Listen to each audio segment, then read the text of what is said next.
ओकारं बिन्दुसंयुक्तं नित्यं ध्यायन्ति योगिनः कामदं मोक्षदं चेयोकाराय नमो नमः। अविरलशब्दघनोग्गा प्रक्षालति सकलभूतलमलकलङ्का मुनिभिरुपास्यतीर्था सरस्वती हरतनो दुर्तान् अज्ञानतिमिरान् ध्यानां ज्ञानाञ्जनशलाकया चक्षुरुन्मीलितं येन तस्मै श्रीगुरुभे नमः। परं गुरुभे नमः। परम्पराचार्यगुरुभे नमः।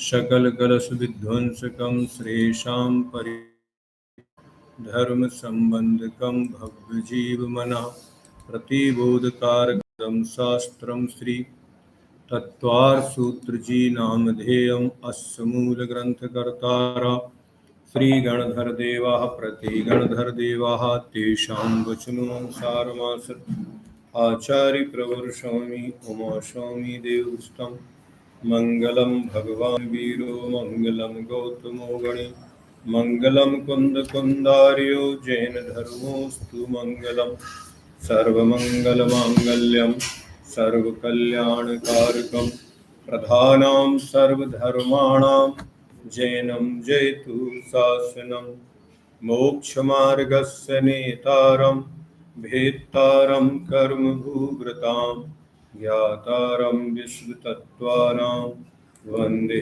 तद्गुणलब्धये। पेज नंबर 46, सूत्र नंबर 31, जन्म के भेद।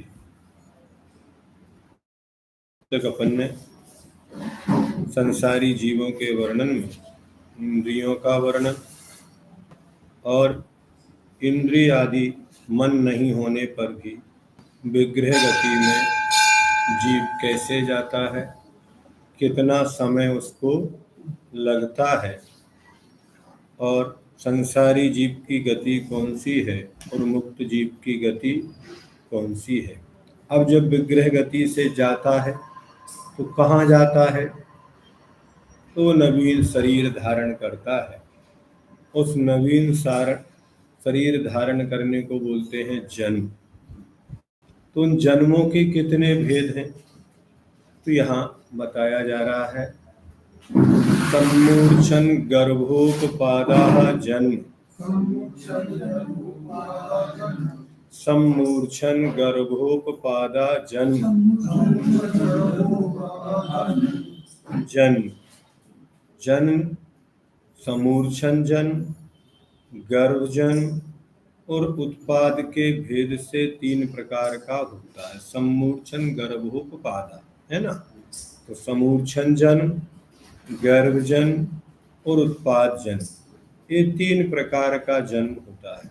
जन्म होता है उसी का बुढ़ापा होता है, और जिसका जन्म होता है उसी का मरण भी होता है। इसलिए अपन बोलते जन्म जरा मृत्यु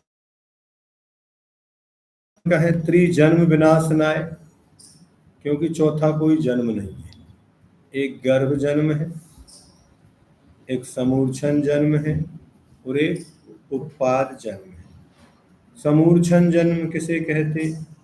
तो अपने शरीर के योग्य उद्गल परमाणुओं के द्वारा माता पिता के रज और वीर के बिना ही शरीर की रचना होने को समूर्छन जन्म कहते हैं।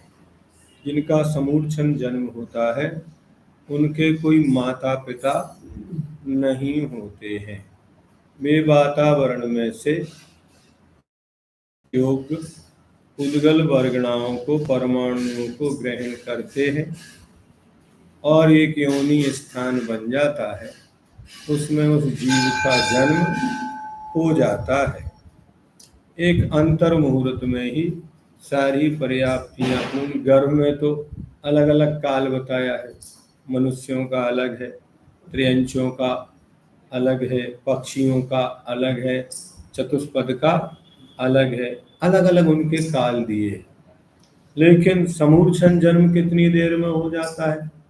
तो एक अंतर मुहूर्त में ही अपन देखते बरसात होती है और चारों ओर बहुत सारे कीट पतंगे एक के बाद एक बाढ़ सी आ जाती है। तो वे कहाँ से आए? समूर्छन। कभी मेंढक बरसते हैं, कभी मछली बरसती हैं, कभी सांप बरसने लगते हैं आसमान से। तो क्यों? क्योंकि इस प्रकार का योनि स्थान बन जाता है और उनकी बरसात प्रारंभ हो जाती है। गर्भजन, स्त्री के उदर में रज और वीर के मिलने से जो शरीर की रचना होती है उसे गर्भ जन्म कहते हैं। उपाद जन्म, माता पिता के रज और वीर के बिना देव और नारकियों के निश्चित स्थान विशेष पर उत्पन्न होने को उपाद जन्म कहते हैं। इनकी उपाद संज्ञाएं बनी हुई हैं। सब जगह जन्म नहीं होगा।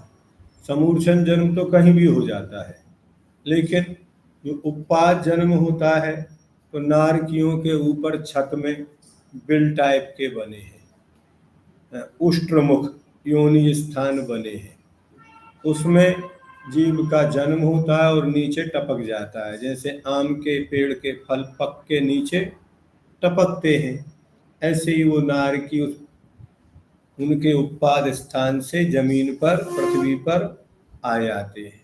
देवों की उपाद संज्ञाएं बनी हुई हैं, अलग अलग स्थान है, वहीं उनकी उत्पत्ति होती है। सौधर्मेंद्र का उपाद स्थान अलग है। देवियों के उपाद स्थान पहले और दूसरे स्वर्ग तक ही है। इसके आगे देवियों का जन्म नहीं होता है, मात्र देवों का ही जन्म होता है। उत्पत्ति की अपेक्षा सभी देवियां कहाँ होती हैं?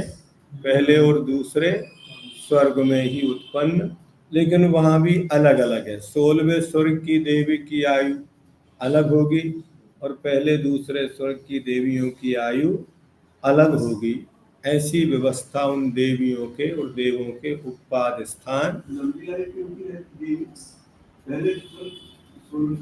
16वें स्वर्ग की आयु ज्यादा होती है ना, 55 पल्ल की होती है।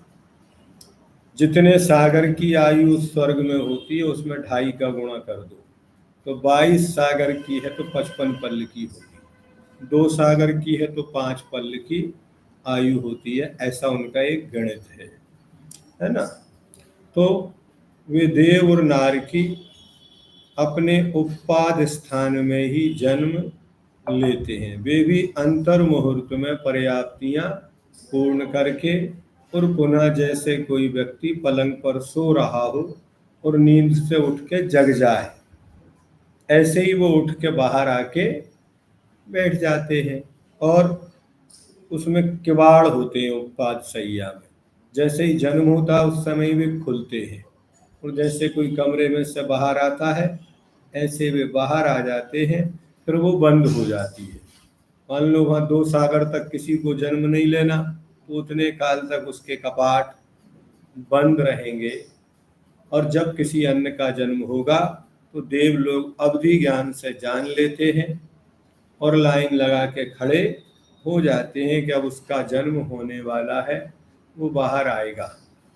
और जैसे ही वो बाहर आता है तो देखता है मैं कहाँ से कहाँ आ गया, विस्मित होता है।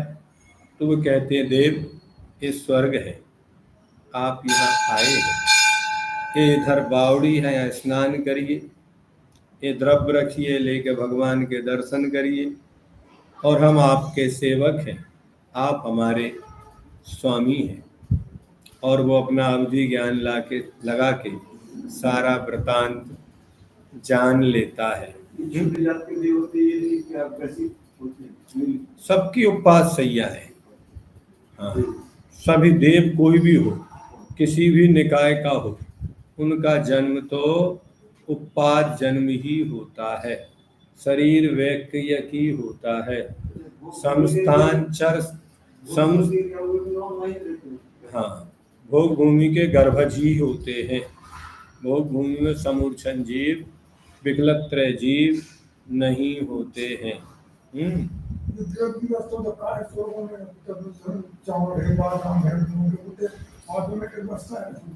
कल्प वृक्ष, कल्प वृक्षों से वह सामग्री 10 प्रकार के कल्प वृक्ष उन कल्प वृक्षों से उन्हें वो सामग्री मिलती है। और उनका आहार भी प्रतिदिन नहीं होता, 3 दिन के अंतराल से, 2 दिन के अंतराल से और 1 दिन के अंतराल से। आहार भी थोड़ा सा है, आंवले के बराबर, बेर के बराबर और बेल के बराबर, है ना। ऐसा उनके आहार का प्रमाण है। अवगाह न 1 कोस 2 कोस और 3 कोस, आयु 1 पल 2 पल और 3 पल, ऐसी उनकी सब व्यवस्थाएं हैं।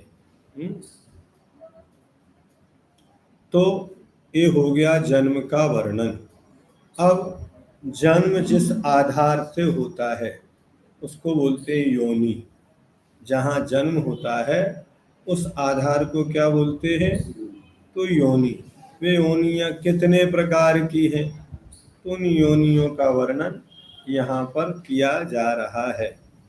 सचित्त शीत संवृता सेतरा मिश्राश्चैकसस्तद्योनयः।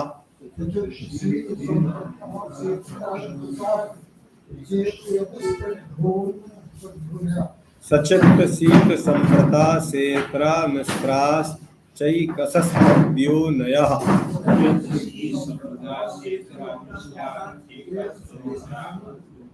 पढ़ो।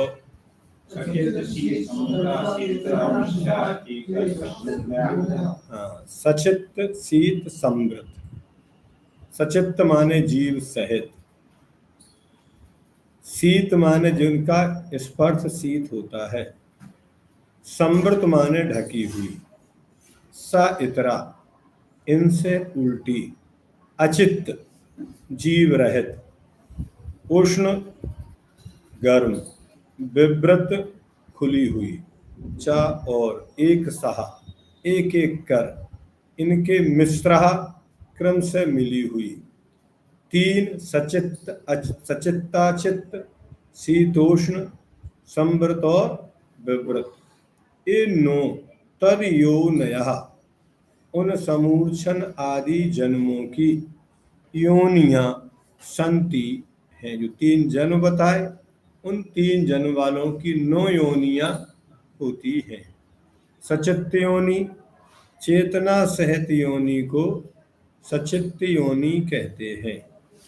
समृत योनि, जो किसी के देखने में नहीं आता, ऐसे जीव के उत्पत्ति स्थान को समृत योनि कहते हैं। शीत योनि, शीत स्पर्श युक्त योनि को शीत योनि कहते हैं। कुछ लोग कहते कि जो क्या होते, फ्रिज आदि है या कोल्ड स्टोरेज है तो वहाँ जीव उत्पन्न नहीं होंगे, लेकिन जिन जीवों की योनि सचित शीत योनि है वे तो वहाँ हो ही जाएंगे। ये मत मानिए आप कि शीत में नहीं होते। हिमालय आदि पहाड़ी एरियाओं में कुछ जीव होते हैं, बर्फ गिरती है तो उसमें दब जाते हैं, और जब बर्फ पिघलती है तो 6-6 महीने बाद वो उसमें से जीवित निकलते हैं, मरते नहीं है। क्या कहा? वो वहीं रहने के आदि हो जाते हैं। नहीं समझे ना? जैसे नरकों में 5वें नरक से लेके आगे पूरे शीत ही है, तो वहाँ नारकी रहते कि नहीं रहते? तो वहाँ योनि कैसी रहेंगी? वहाँ शीत योनि रहेंगी। पहले नरक से 5वें के कुछ भाग तक उष्ण योनि रहती है, तो उसमें जन्म होगा कि नहीं होगा? उसमें भी होगा। हाँ, कुछ शीत में भी होते, कुछ उष्ण में भी होते, कुछ शीतोष्ण में ही होते। दोनों का मिश्रण जहाँ होता है, बहुतायत मिश्र योनि वाले ज़्यादा मिलेंगे। क्या यहाँ पर जो मिलते हैं, जो होते हैं मिश्र योनि वाले ज़्यादा होते हैं। इसलिए अपने यहाँ अतिचारों में शीतोष्ण जल आदि के लिए ठंडे में गर्म मत मिलाओ, गर्म में ठंडा मत मिलाओ। उसी प्रकार जब ऋतुओं का परिवर्तन होता है तो अधिक रोग कब उत्पन्न होते हैं? संधि कालों में, है ना। चाहे दिन का संधि हो, रात्रि का संधि हो, ऋतुओं का संधि काल हो, है ना। इन संधि कालों में ही अधिकतम जीवों की उत्पत्ति होती है, रोग उत्पन्न होते हैं, बैक्टीरिया उत्पन्न होते हैं। नहीं समझे ना? तो शीत योनि, शीत स्पर्श युक्त योनि को शीत योनि कहते नहीं। कहाँ पढ़ रहे थे? यही पढ़ना है ना? तो शीत स्पर्श युक्त योनि को शीत योनि कहते हैं। देव और नारकियों की अचित्त योनि होती है। क्या? देव और नारकी जहाँ उत्पन्न होते हुए योनि कैसी रहेगी? अचित्त, उसमें कोई जीव नहीं है। गर्भजों की मिश्र योनि होती है, मतलब सचित्ताचित्त। और समूर्छनों की तीनों प्रकार की योनि होती है, सचित्त भी होती है, अचित्त भी होती है और मिश्र भी होती है। साधारण शरीर वाले जीवों की सचित्त योनि होती है। क्या? जो साधारण शरीर जैसे आलू आदि है, ये सब सचित्त योनि वाले, उनमें जीव रहते ही है। ये समझे ना? ये साधारण प्रासुक में सचित्त उत्पन्न नहीं होंगे। वो कहाँ उत्पन्न होंगे? वनस्पति में सचित्त में ही होंगे। क्योंकि ये एक दूसरे के आश्रय से रहते। अपने शरीर में जो साधारण जीव है उसमें अपना जीव है, इसलिए सचित्त है। और उसमें जो उत्पन्न जीव हो रहे हैं वे उसके आश्रय से साधारण जीव निगोदिया अनंत भरे पड़े। नहीं समझे ना? सिर्फ 8 स्थान है कि जहाँ निगोदिया नहीं होते, बाकी औदारिक शरीर में होते हैं।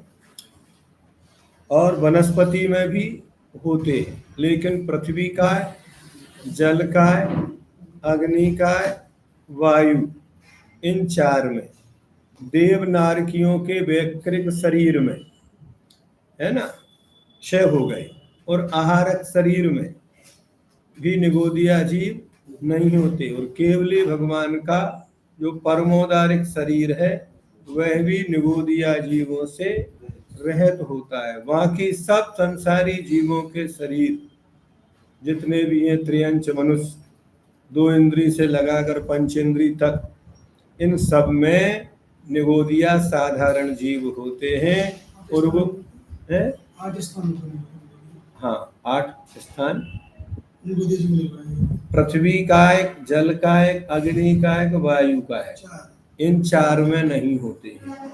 देव का शरीर वैक्रियक शरीर, नारकियों का शरीर वैक्रियक शरीर, आहारक शरीर, और केवली भगवान का परमोदारिक शरीर, इन 8 स्थानों पर निगोदिया जीव नहीं होते।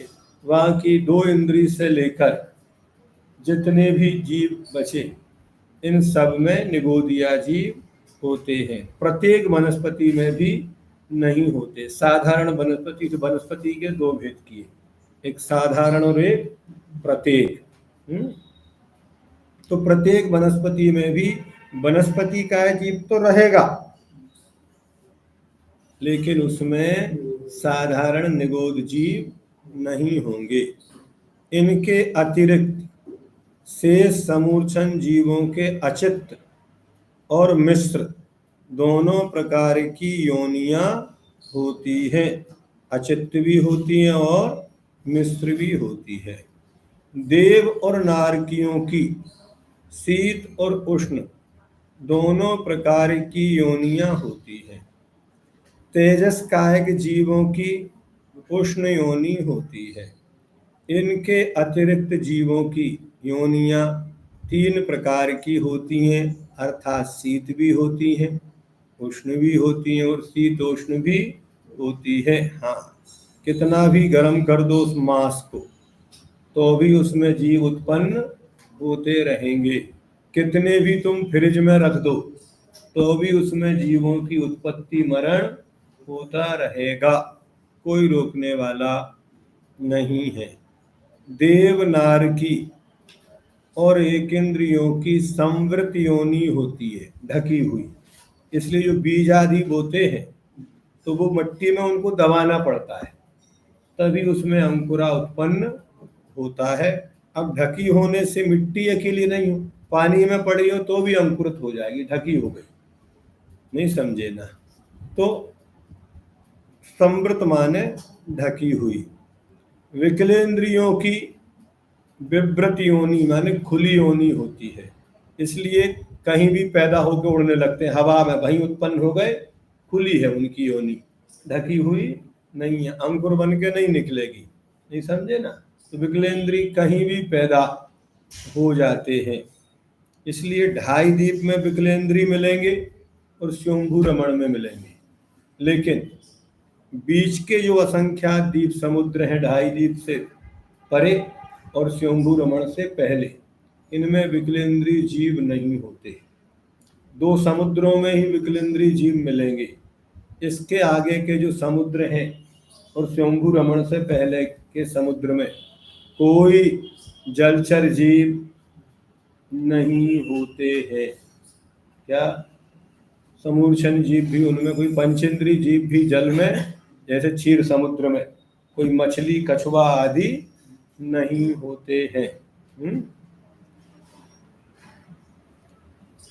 किस योनि में कौन जीव जन्म लेते हैं, इनका खुलासा। तो देव और नारकी की अचित योनि होती है। गर्भज मनुष्य और त्रियंचों की मिश्र भी होती है और सचित्ता चित्त भी होती है। मिश्र माने सचित्ता चित्त, मिश्र होती है, अचित्त नहीं होती और सचित्त भी नहीं होती। तो कौन सी होगी? जो गर्भज है। कौन? मनुष्य और त्रियंच है ना। तो उसमें रजवीर्य में एक सचित्त होता और एक अचित्त होता, उपयोग में नहीं है कौन होता है, लेकिन दोनों जब मिलते हैं तो एक सचित्त होता और एक अचित्त होता है, और उन दोनों से जीव की उत्पत्ति, वहाँ योनि स्थान उनका बनता है, इसलिए मिश्र योनि होती है। शेष समूर्छन जन्म वाले त्रिविध योनि, सचित्त भी, अचित्त भी और मिश्र भी, अर्थात पांचों स्थावर, तीनों विकलत्र, ये सब समूर्छन ही होते हैं। और समूर्छन पंचेंद्रिय, त्रियंच और मनुष्य, इतने समूर्छन है। पांचों प्रकार के स्थावर भी उनका समूर्छन जन्म है। तीनों प्रकार के दो इंद्रिय, तीन इंद्रिय और ये विकलत्र है। समूर्छन पंचेंद्रिय, त्रियंच और समूर्छन मनुष्य, इन सब की तीन प्रकार की योनि होती है। कौन कौन सी? सचित्त भी, अचित्त भी और मिश्र भी। देव और नारकी, इनके शीत और उष्ण योनि होगी। अग्नि कायक जीवों के उष्ण योनि होगी। शेष सब अर्थात सब मनुष्य त्रिविध योनि, शीत उष्ण शीतोष्ण। अग्नि काय के सिवा चारों स्थावर काय, विकलत्र, सब पंचेंद्रिय, त्रियंच, ये सब इनके तीन योनि हो गई, शीत उष्ण और शीतोष्ण। यहाँ तक पढ़ो वहीं से। शेष सब अर्थात सब मनुष्य, अग्नि काय के सिवा चारों स्थावर काय, विकलत्र और सब पंचेंद्रिय, त्रियंच, इनके तीनों प्रकार की योनि है। शीत भी है, उष्ण भी है और शीतोष्ण भी होती है।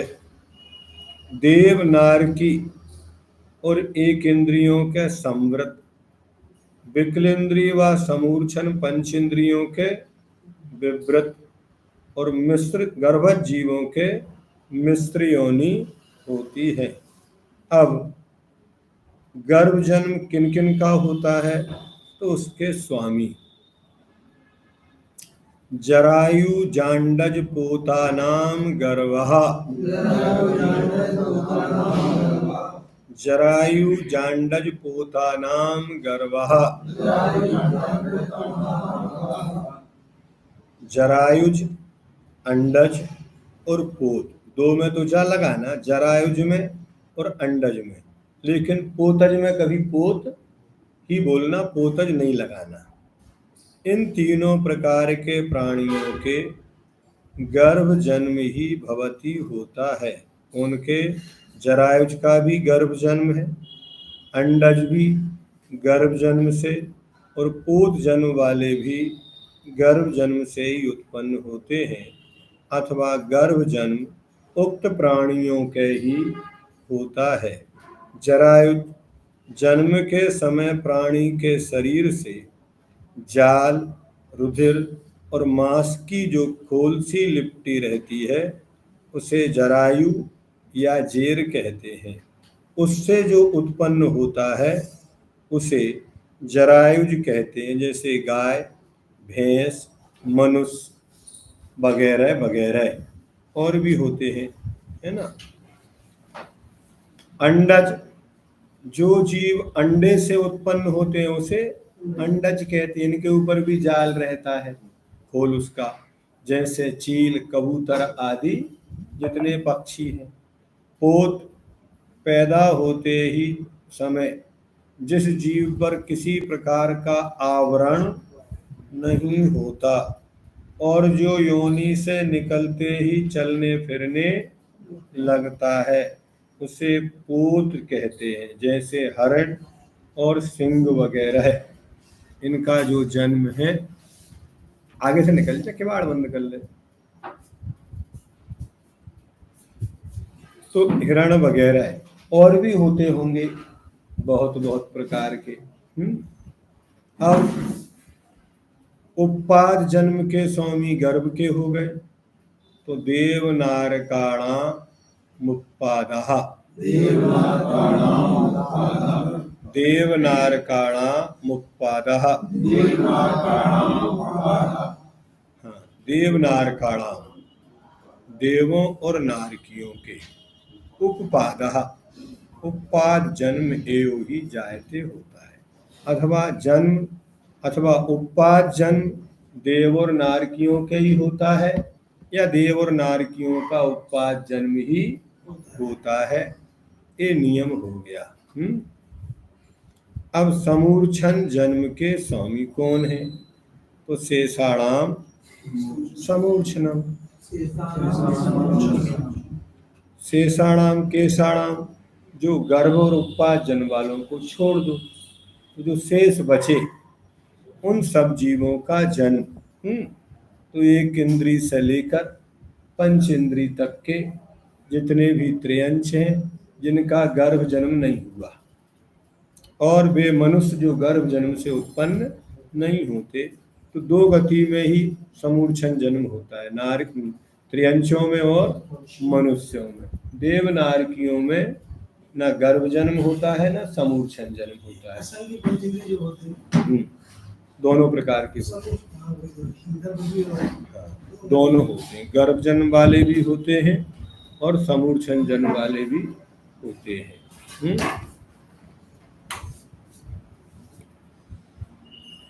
अब जन्म किसका होता है? तो जन्म होता है शरीर का, किसका? आत्मा का जन्म नहीं, किसका जन्म होता है? तो शरीर कितने होते हैं? शरीरों के नाम और भेद। औदारिक वैक्रिका हारक तेजस कार्मणानि शरीराणि, औदारिक वैक्रिका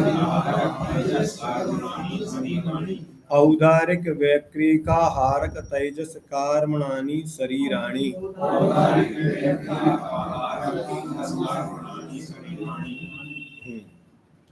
औदारिक, वैक्रियक, आहारक, तेजस और कारमान, ये 5 शरीर हैं। औदारिक शरीर किसे कहते हैं? तो स्थूल शरीर जो दूसरों को रोके और दूसरे से रुक सके, को औदारिक शरीर कहते हैं। यह मनुष्य और त्रयंशों के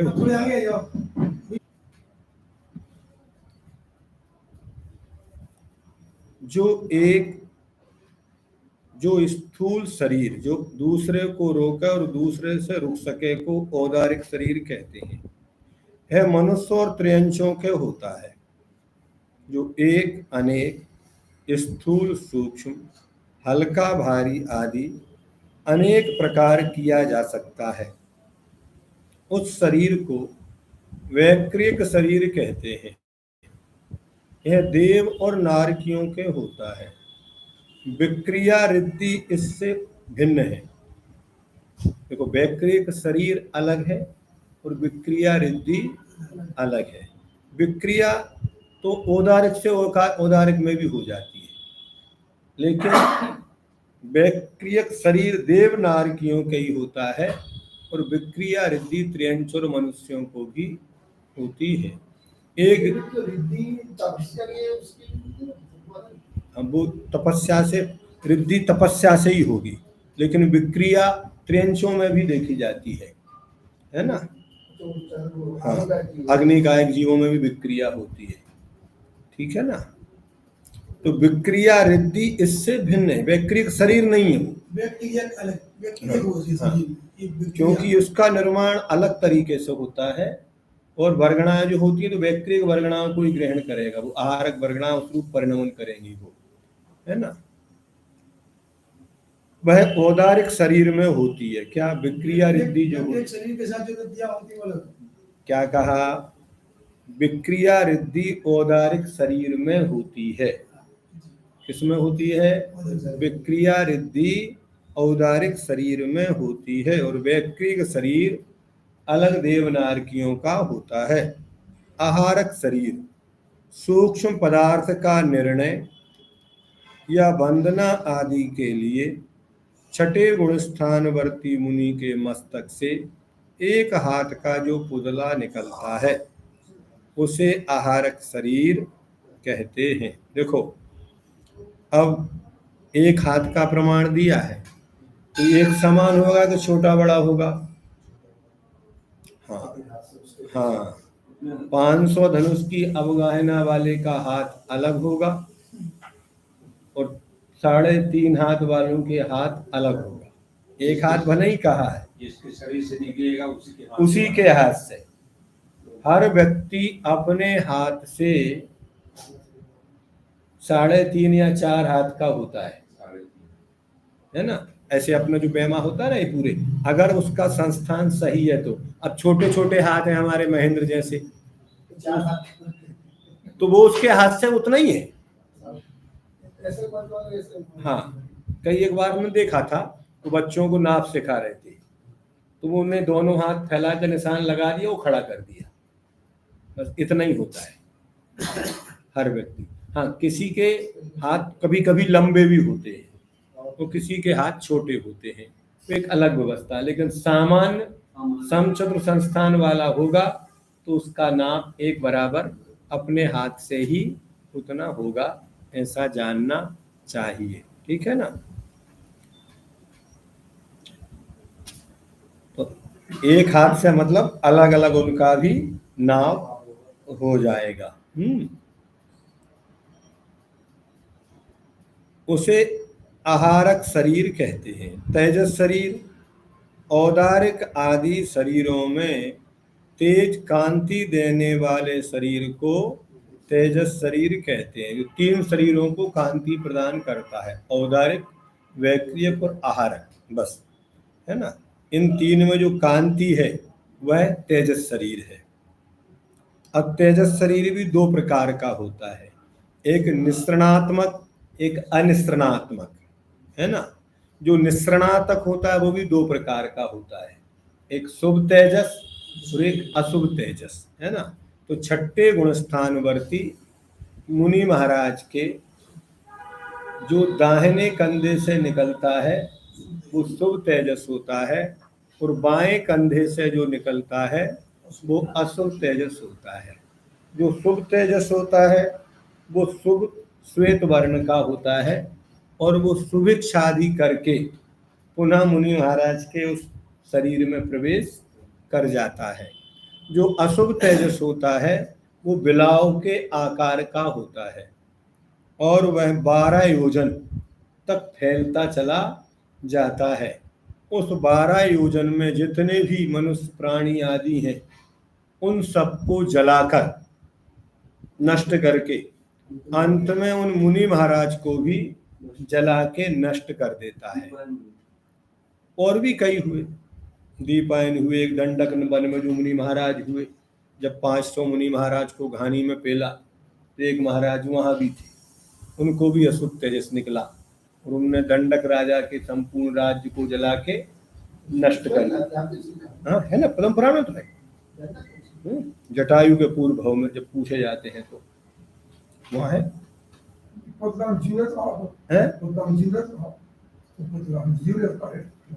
पुतला वो रिद्धि है, शरीर है, वो महाराज की आत्मा है, उन्हीं के प्रदेश है, इतने फैल जाते हैं।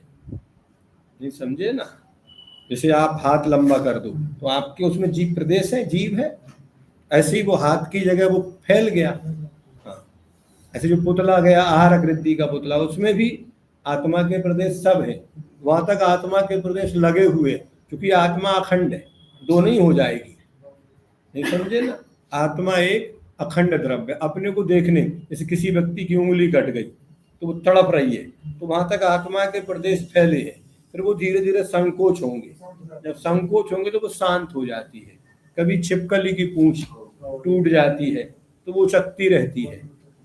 नहीं समझे ना, तो आत्मा के प्रदेश है वो फैल, क्योंकि आत्मा में संकोच और विस्तार की शक्ति होती है, फिर धीरे धीरे वो संकोच हो गया। अब किसी की नकली दूसरे की आंख लगा दी, तो जब आंख लगाते हैं तो वहां तक पर आत्मा के प्रदेश उसमें फैल जाते हैं, और फैलने से वो आंख उस शरीर का हिस्सा बन जाती है ना। कोई किसी की चमड़ी आदि लगा देते हैं तो वहां भी आत्मा के प्रदेश फैल जाते हैं। किसी को उंगली दूसरे की स्थापित कर देते हैं, किसी का हाथ दूसरे को हाथ भी आरोपण हो जाता है। हाँ, किडनी आदि तो अंदर आर्गन है, लेकिन बाहर से भी उन हाथ आदि को आरोपित कर देते हैं। अभी एक आया था रक्षाबंधन पे कि वो भाई का मरण हो गया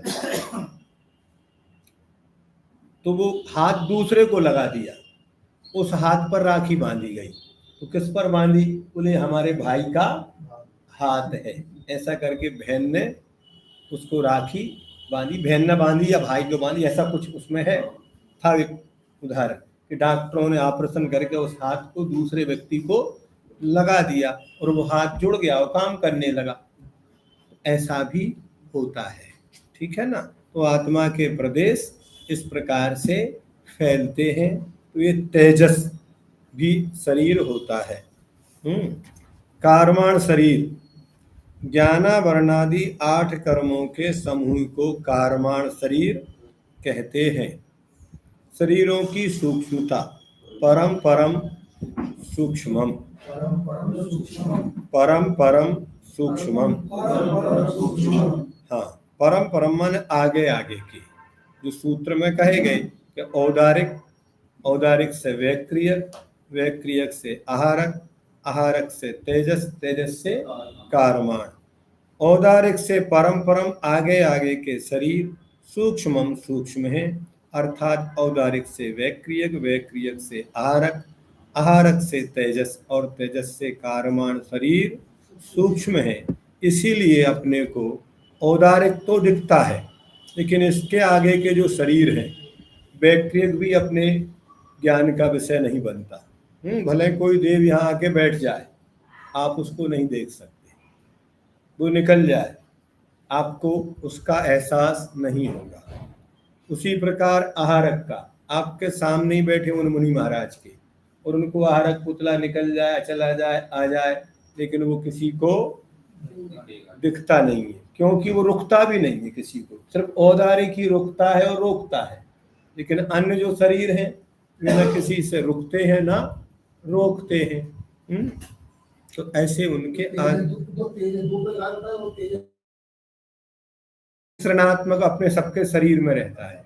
हाँ, सब शरीरों को कांति प्रदान कर रहा है, वो शरीर के अंदर ही है, निकलेगा नहीं, वो सबको है, जितने भी औदारिक शरीर आदि हैं, तीनों शरीर वालों के सबके शरीर अनादि संबंधे च कहा है आगे, तो वे रहेंगे दोनों शरीर, तो कारमाण और तेजस सभी के अंदर रहेंगे।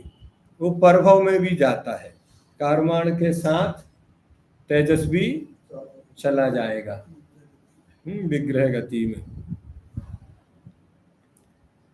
सूक्ष्म होते हैं इसलिए अपने को वे सब, कारमाण तो किसी को देखने में ही नहीं आता, वैज्ञानिक उसके रिसर्च में लगे हुए हैं, खोजना चाह रहे हैं कि हम आत्मा को देखना। अब तुम कारमाण को ही नहीं देख पाए, तेजस को ही नहीं देख पाए, तो आत्मा को क्या देखोगे? क्योंकि आत्मा तो अरूपी है, नहीं समझे ना। लेकिन उनको कारमाण शरीर भी उनके ज्ञान का विषय नहीं बनता है।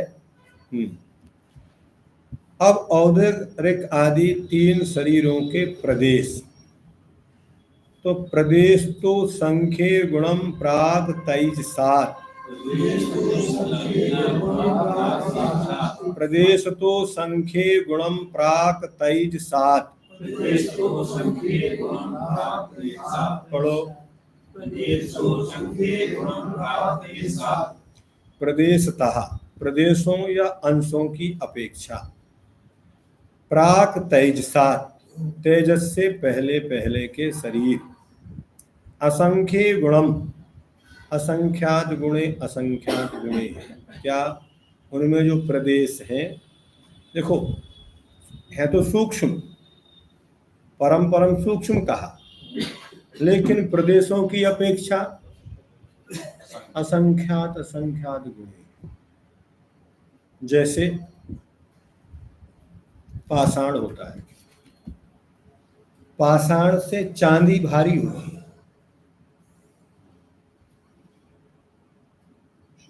अथवा पाषाण से पीतल भारी होता है, पीतल से चांदी भारी होती है, चांदी से सोना भारी होता है। क्या 9 इंची की आप पाषाण की प्रतिमा लो, उसका वजन करो, और 9 इंची की पीतल की मूर्ति लो धातु की, उसका वजन उससे ज्यादा होगा। पीतल से भी चांदी की मूर्ति का वजन ज्यादा होता है, चांदी से भी सोना और भारी होता है, सोने से भी शीशा जो होता है और भारी होता है। सबसे भारी पारा, शीशा पारा एक ही बात है, समझे। तो ऐसे ही औदारिक से वैक्रियक में, वैक्रियक से आहारक में, कहने के लिए एक हाथ का है उत्तरबार सिद्धि का, लेकिन 500 धनुष की अफगाना से ज्यादा प्रदेश है। क्या कहा? एक के पास 100 के नोटों की गड्डी है, कितनी 10 एक गड्डी है ना, और एक के पास 1000 का नोट, तो उसका अनुपात ज्यादा है, देखने में उसका, तुम पे तो कुछ है ही नहीं है। हाँ ठीक है, तुम पे कुछ नहीं, हम पे सब कुछ है, तुम पे कुछ नहीं, अभी खरीद लेंगे। ऐसे ही औदारिक से वैक्रियक, वैक्रियक से आहारक, और आहारक से तेजस, प्राक तेज 7 कहा, तेजस से पहले पहले, है ना। तो औदारिक शरीर की अपेक्षा असंख्यात गुणे प्रदेश माने परमाणु वैक्रियक शरीर में, और वैक्रियक की अपेक्षा असंख्यात गुणे प्रदेश आहारक शरीर में होते हैं। तो आगे क्या है, तो संख्यात गुणे कहा, तो तेजस और कारमाण शरीर के प्रदेश अनंत गुणे परे,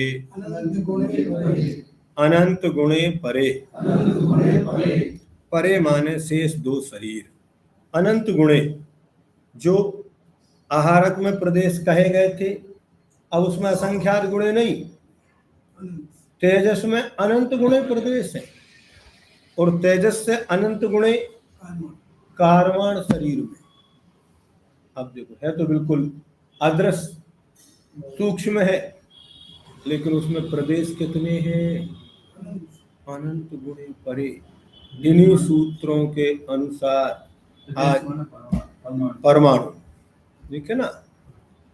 इसीलिए इन सबको देखकर आज कई चीजों की व्यवस्थाएं, जैसे रुई होती है, रुई फैली होती है, लेकिन उसको प्रेस करके इकट्ठा कर दो तो इतने से में सिमट जाती है। उसी प्रकार आजकल भूसा को भी ऐसा करने लगे, प्रेस करके उसको बिल्कुल ऐसा चिपका देते हैं, गठान बना देते हैं। अब भूसा ट्रकों से नहीं जाएगा, भूसा किस में जाएगा? गठान में जाएगा। ऐसी मशीन मिल लग गए। क्या लग गए? भूसा को भी प्रेस करके गठान बना के विदेश भेजना है उनको। तो कैसे जाएंगे? ऐसे खुले ट्रक जाते थे, चलते थे ऐसे वैसे। अब उनको क्या कर दिया उनने? पहले रुई के कपास के वो बाते थे भरे भराए, अब उनको क्या कर दिया उनने? प्रेस कर दिया। तो ऐसे ही कारवाण शरीर में जो है वो कितने हैं? अनंत गुणे।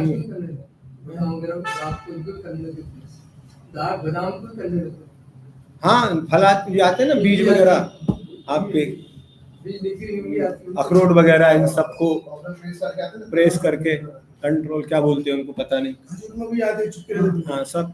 तो ये सब इस प्रकार से, क्योंकि उनको संकुचित फैले नेचुरल है। हाँ, तो मतलब अनंत काल तक रहेंगे।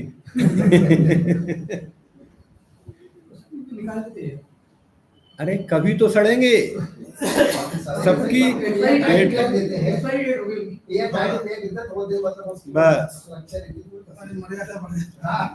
दो शरीर अनंत गुणे परमाणु वाले हैं, अर्थात आहारक शरीर से अनंत गुणे परमाणु तेजस शरीर में, और तेजस शरीर की अपेक्षा अनंत गुणे परमाणु कारवाण शरीर में होते हैं। अब तेजस और कारवाण शरीर की कुछ विशेषता, उन्हीं का वर्णन चल रहा है अनंत गुणे परे में। तो अप्रतिघाते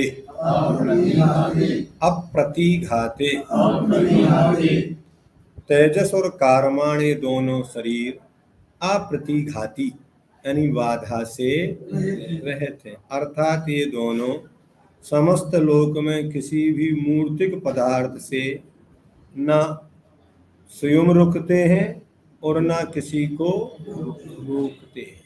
मतलब उस पदार्थ में से निकल भी जाएंगे और उसमें छेद भी नहीं होगा। क्या वज्र में से भी निकल के चले जाते हैं, लेकिन क्योंकि सब पृथ्वियां हैं पूरी, अब इनमें से किससे जाते हैं? सब व्यक्ति की चला जाता है। ये तो जाएंगे, जन्म लेना, उसको सीधा चलना है। 14 राजू तो कैसे जाएगा?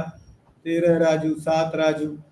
तो वज्र पटल को भी विग्रह तो कर भी होगा, वो कारवाण शरीर जा रहा है, उसमें साथ में तेजस भी है, तो वो किसी को रोकता भी नहीं है। परमाणु छोटा नहीं, उसकी असंख्यात प्रदेशी रहेगा।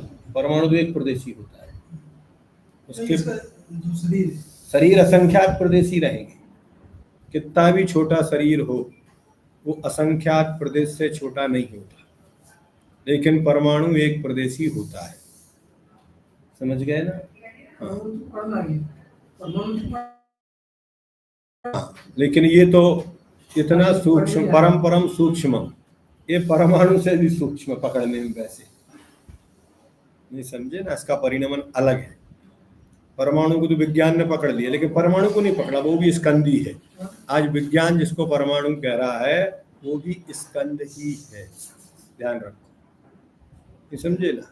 और उसके प्रदेश सबसे जघन्य अवगाहना जो निगोदिया जीव की कही गई, वो एक प्रदेशी नहीं है, उसके भी असंख्यात प्रदेश। जघन्य अवगाहना है, लेकिन वो एक प्रदेशी नहीं है। जन्म के तीसरे समय में जघन्य अवगाहना होती है, और जन्म के पहले समय में जघन्य ज्ञान होता है। इन दोनों में इतना अंतर है। पहले वो आयात लंब होता है, फिर चौकोर होता है, फिर गोल हो जाता है। जब गोल होता है उस समय उसकी जघन्य अवगाहना कहलाती है जीव की। तो अनादि अप्रतिघाते। अब तेजस और कारवाण शरीर की विशेषता, अनादि संबंधे च, अनादि संबंधे च, तेजस और कारवाण शरीर आत्मा के साथ अनादि काल से संबंध रखने वाले हैं। इनका संबंध एक बार औदारिक शरीर तो छूट जाता है ना, दूसरा औदारिक मिलेगा, लेकिन कारमाण शरीर उसमें आ रहे हैं और जा रहे हैं। क्या उसका जो लगार है वो समाप्त नहीं होती।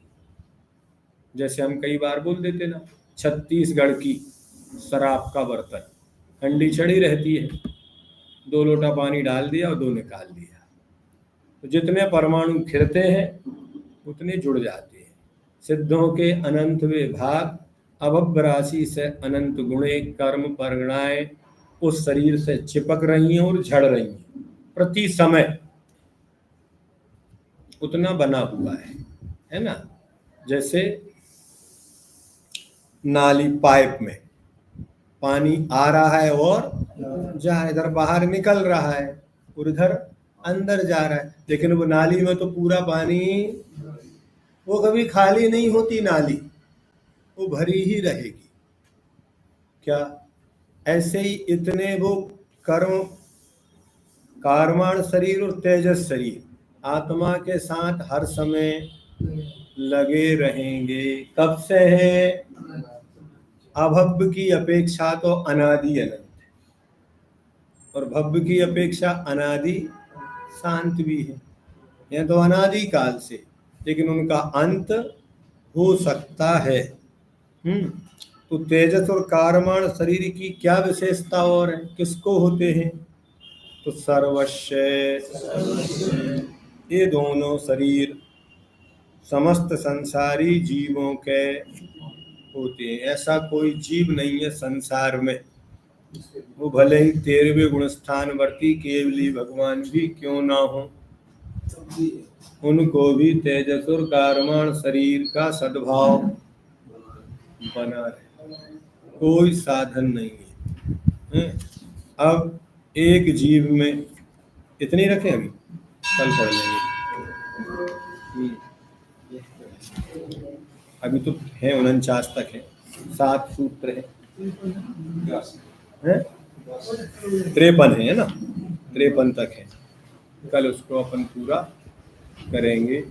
ऐसा ही जावानी के